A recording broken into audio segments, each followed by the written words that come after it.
I'm going to read you an original story called Life of the Party. Are you ready? In a strange land where animals speak and children listen, there lived a wild pig, a boar, actually, by the name of Boris. Boris was unusual in many ways, not the least of which was his full name, Boris. You see, there are no last names in the animal world. No one likes to be last. So Boris's parents decided they liked his name so much they would bestow it upon him twice. Like what? Boris. Boris was a studious boar and eventually settled upon a career as a biochemist. Since there are not too many boars who are biochemists, Boris thought it would be an excellent profession. What is a Boris? Boris is his name. I know, but what is Boris? Like Dasha is your name. Boris is his name. Is he a pig? He's a pig. He's a boar. A boar is like a wild pig with lots of hair. Now, Boris thought this would be an excellent position, and of course he was right. Through the years, Boris gradually became the most successful biochemist boar who ever lived. His fame, you would think, was responsible for him being invited to all the right parties and assorted gatherings. Well, if you thought that, you'd be wrong. In fact, except for one thing, Boris was not too terribly popular at all. No one really wanted him at their parties except for this one thing. In just a minute. As it happens, Boris often was invited to swine tasting parties until he found out what that meant. What does that mean? Well, Boris is a pig. Swine are pigs. Yeah. So a swine tasting party is something where probably instead of being a guest, you are the dinner. Okay. Yeah. Sadly, Boris had spent so much time trying to be the best biochemist in the world that he really knew nothing else. All he could talk about were formulas and chemicals and mixtures and laboratory equipment. But there was one thing about him that almost made all of that okay. Okay, the one thing. Here it is. Boris was invited to every party and gathering because all the animals there, and there were always many animals there, all the animals just loved to hear Boris introduced. Hello, I'd like you to meet Boris Boar, his host would announce. Ah, everyone would chime in. Have you met Boris Boar, another one would ask. And his fame as someone to be introduced grew and grew. His names were squeezed tighter and tighter together. Of course, you must meet Boris Boar, one especially distinguished party giver would announce. Boris Boar, of course. How nice to meet you. Ah, the other animals at the party would exclaim in unison. And often after Boris Boar was introduced, or more properly announced, everyone would start to murmur together, Boris Boar, Boris Boar, and on and on and on until it was generally impossible to understand the words, only the sound, Boris Boar. One young giraffe remarked that when Boris Boar's name was spoken aloud, it sounded like the water that ran fast over the rocks at the outskirts of the village. Another thought it was more like the noise the trees made when the wind came up off the plains and knocked them into each other over and over again. Some heard it as the sound the lion's feet made when they were chasing antelope through the tall grasses. And yet another was absolutely certain he could hear his dear wife snoring in the next room. Boris Boar. For a while, Boris Boar was pleased and proud about all the attention he received at parties and gatherings. But he began to notice that as soon as he was introduced and the murmurs of his name from the lips of the party guests faded away, everyone turned his back on him and simply continued their own conversations. Boris Boar tried to become involved. Excuse me, Boris was a very polite boar, you see. Excuse me, but are you aware that the boiling point of liquid oxygen is nearly minus 300 degrees? Or, I beg your pardon, but were you aware that glycine is an amino acid? Party guests would always smile politely, but then return to their conversations. "Wait," Boris would exclaim. "Did you know toadstools are poisonous?" Everyone fell silent and had worried looks on their faces. They all spent a short moment looking at each other, but then, as usual, went back to their own conversations as if nothing happened. Boris tried over and over again at party after party and gathering after gathering, but no matter how brilliant a piece of information he provided, once the sound of his name faded away and the party guests had been satisfied with the wonderful sound his name made, Boris became of little more interest than a speck of dust. "What's wrong with me?" whispered Boris to his wife one afternoon. "Why, nothing, sweet chops, nothing at all. But there must be something." "Well, you're invited to all the parties, aren't you?" "Yes." "And they keep inviting you over and over, don't they?" "Yes." "And you always have some wonderful piece of interesting information to share, don't you?" "Yes." But deep inside, Boris knew that it wasn't enough to be smart, and it wasn't enough to know things, even though he was certainly smart, and he certainly knew many, many things. "I've been invited to the office party at Acme Chemical Company. Maybe I'll skip this one. Maybe I'll stay home instead." "Nonsense," muttered his wife. "You should go. They all want you. They like you." "No," sighed Boris, "I'm just a name to them. Just a name." "You've been invited, and it would be rude not to go." Boris looked up from under his heavy fur-lined eyelids. Even with all his bristly hair, his wife could see the tears in his large, shiny black eyes. Before she could say anything to make him feel better, Boris turned on the twin toes of his hind feet and headed toward the den. Maybe, but then he stopped himself in mid-sentence. "I'm smart," he thought. "Maybe there's a way. Wait, I've got it. I will do research. What does research mean? I'm going to look things up and find things out. I'm an expert in research. I'm marvelous at it, in fact. World-renowned. I will attend this party and find out why everyone's conversation is more interesting than mine." And so he did. At the very next party, Boris was introduced as usual. "Everyone, I'd like you to meet Boris And of course, everyone spent the next few minutes murmuring, "Boris Boris, and so on. And as always, they eventually went back to their own conversations. But this time, instead of revealing some truth of science or magic chemical formula, Boris moved silently through the crowd. And he listened and listened, and then he listened some more. He hoped he would hear some special conversation or secret, but in fact, what he heard was everyone talking about absolutely nothing in particular. Nothing in particular at all. And suddenly, Boris understood a very important thing. And that thing is, it's all right sometimes to simply talk about nothing in particular. Because when you do, it's not about what you know and not about what you say, it's just about being together. So now, whenever Boris attends a party or a gathering, he smiles when he hears his name whispered, Boris. And he appreciates that everyone enjoys the sound of it. But then, instead of just standing around grooming his bristly coat, Boris moves from conversation to conversation, and all the animals welcome him. And instead of trying to sound smart or scientific, he simply listens to whatever everyone is talking about and joins in.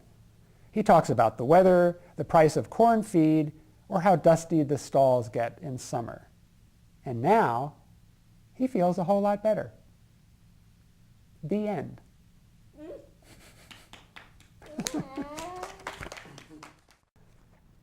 This is an original story called Water Lily. Page 1. A long time ago, beneath the great sea, which itself is as old as long, long ago, if not older, there lived a colony of lobsters. So? The colony inhabited the ocean floor near what would someday be called the coast of Maine, in the states that would eventually be called United. Lobsters, as you must already know, are creatures of the deep, with a hard shell for skin, a tail, several legs on each side, two little ball-shaped eyes which stick way up above their heads, and two enormous claws, clamp, clamp, one on each side, which are excellent for grabbing things such as food and then breaking it apart. Anyway, this particular colony of lobsters was very old. Their ancestors dated back to a time long before the flat wood creatures dropped the disappearing boxes onto them from the grate above. Like what? Now I should be clear here so there's no question, so please pay close attention. The disappearing boxes were not boxes that disappeared. No, the disappearing boxes made grandfather Leo disappear. They made Aunt Aurora and her 27 children vanish, What is vanishing? disappear. In a single night, all of them gone. And almost Mr. Gravely, who was large and lopsided because he had lost one of his two giant claws in a battle. That's a whole other story, because each time Mr. Gravely tells a story, he adds about 10 minutes on to the last time he told it, and then 10 minutes on to that time, and then more onto the time before. And well, now it's a very long story indeed, longer even than this sentence has become. It's enough to know that Mr. Gravely spent much time walking in large circles. As the decades and centuries passed and the relatives of the flat wood creatures came to understand the ways of machinery and technology, the colony of lobsters was forced to move many times. You see, the sea, which was their home, would often become cloudy and smell of strange things. Oftentimes, many fellow lobsters would get sick for what seemed like no reason at all. But every time their food began to disappear, it was a signal to move to a new location. A lobster spends its entire life in the great sea. One may live to a ripe old age and as a result become quite large. A lobster, you see, never stops growing. But more often than not, a lobster simply vanishes when the disappearing boxes appear. The really old lobsters, the great ones, the ones who often have only one or sometimes even no claws at all, tell of narrow escapes at the hands of the flat wood creatures. They tell strange tales of small-headed lobsters with no shells and no tails and only two legs at one end and tiny claws at the other end, which seem to be able to move anywhere they please. And everyone listens very, very carefully, because they know that to live as long as the great ones in the great sea requires a great deal of caution and a great deal of intelligence. One of the listeners who shows up at every storytelling session is Lily. Lily the lobster, Lobster Lil, as she is so often called, but usually only by very close friends. Lily is the great, great, great, great, great, great, great, great, and quite a few more greats, granddaughter of one of the oldest and wisest of the great ones. Lily has a shiny gray and green shell which is completely spotless, quite unlike many of her friends who have at least one, if not more, barnacles and strands of seaweed stuck to their shells. But as shiny and spotless as Lily is, she also has a dark secret.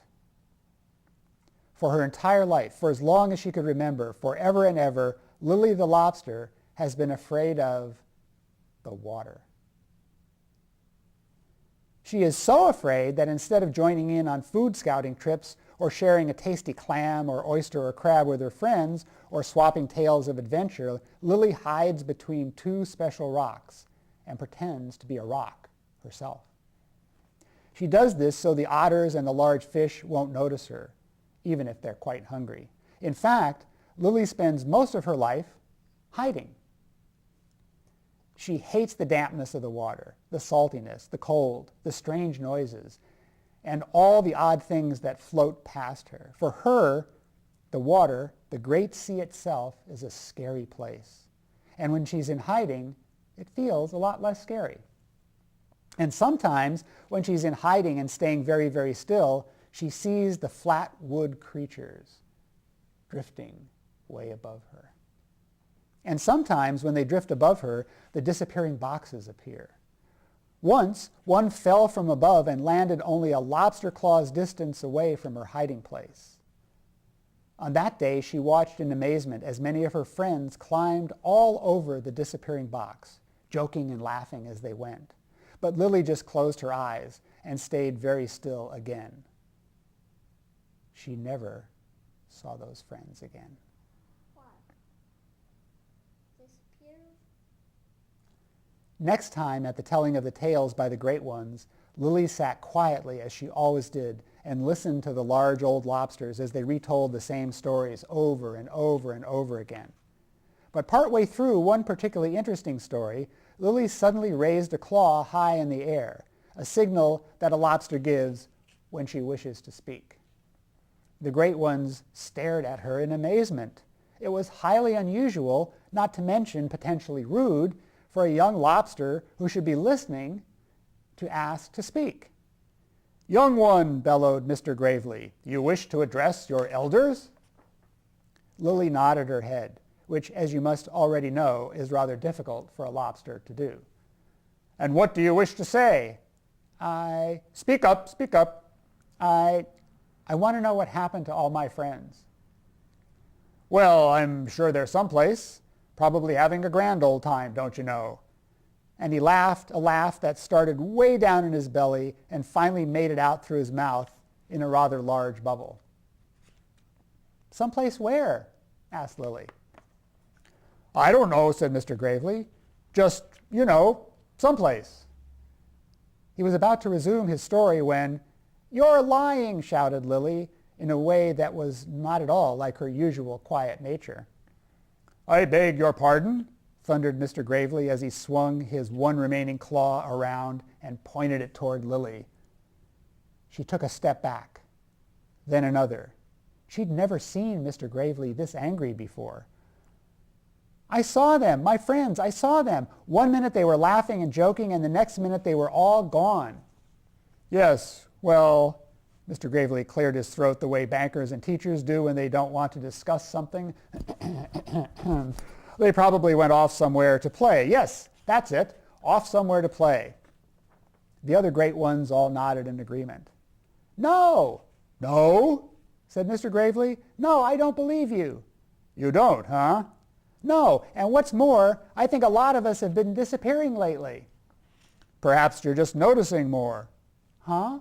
"I said—" "Oh, stop lying to the child," said one of the lesser great ones. "She'll find out sooner or later." "Find out what?" said Lily. Suddenly everyone went silent and started to look around for something else to do.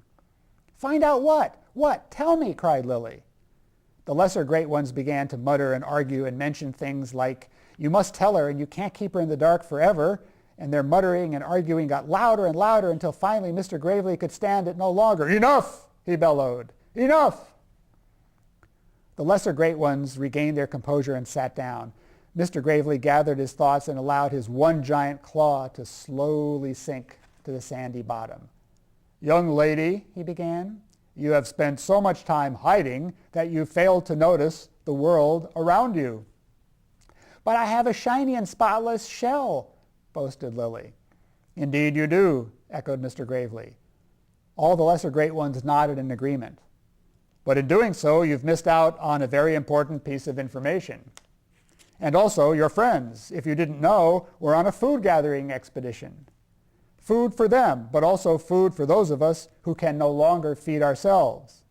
They made the mistake of entering a disappearing box. They were so excited at the prospect of food, they failed to pay attention and entered the box." "I saw the disappearing box," whispered Lily. "They were all over it." "Indeed," said Mr. Gravely. "And then I looked away, maybe for just a few seconds." "Hours," muttered one of the lesser great ones. "No, it couldn't have been that long. It just couldn't," cried Lily. "Nevertheless," said Mr. Gravely, "you did nothing to help them, nothing to warn them." "But I don't like the water. I don't like being out in the water, out in the open. I don't like it at all. Yes, yes, Mr. Gravely said, using his stately teacher's voice. That's all well and good, but there comes a time, much time, muttered another lesser great one. Yes, much time, echoed Mr. Gravely. A time when you have to go out in the world, even if it makes you uncomfortable. There are those of us who depend on you. On me? Lily exclaimed. Her tiny round little eyes flared and twitched all around. Yes, on you. On you, came a voice from the growing crowd of lesser great ones. But I have a clean and shiny shell. The others, my friends, their shells are covered with barnacles. Badges, came a voice from the crowd. And strips of seaweed, ribbons, said another invisible voice. With great difficulty, Mr. Gravely crawled over to Lily until he was almost on top of her. Her eyes grew even larger, if that was possible, as he now resembled a giant lobster-shaped building. And then he spoke. You value your clean and shiny shell and turn away at your friends who are covered with barnacles and seaweed, thinking perhaps they are ugly or... No, interrupted Lily. No, I just mean they should have taken better care of themselves, that's all. Yes, well, those barnacles and strips of seaweed are badges of courage. They signify years of being out under the great sea and many, many battles with the flat wood creatures, all to provide food, nourishment, life itself. And they did all this while you stayed quiet and hidden in the rocks. Lily began to cry, which, as you can imagine, is very hard to do underwater. It's time for you to grow up, my child, said Mr. Gravely. Time to go out into the world under the great sea and do what you were meant to do. But I'm scared of the water, said Lily, as she shivered all over. I know, said Mr. Gravely. We all are. The lesser great ones all nodded in unison. But it is something you must do. Otherwise, we will all disappear. Just remember to watch out for the appearance of the disappearing boxes. Lily smiled as much as a lobster could smile. She started to crawl away from the group, then suddenly turned around. Mr. Gravely was immediately concerned. Look, Lily exclaimed. What is it, my child? Are you all right? Yes, of course, but I just noticed. Can you see? Can you all see? Everyone, including Mr. Gravely, leaned toward Lily and looked. Here, she said, on my shoulder. They all looked and looked until they finally saw it, right in the middle of Lily's shoulder, just above the place where her claw was attached. A tiny piece of seaweed streamed out in the current. So Lily took in a deep breath of water and headed off into the depths to search for food. Of course, along the way, she would check often to make sure her first ribbon was still properly attached. The end.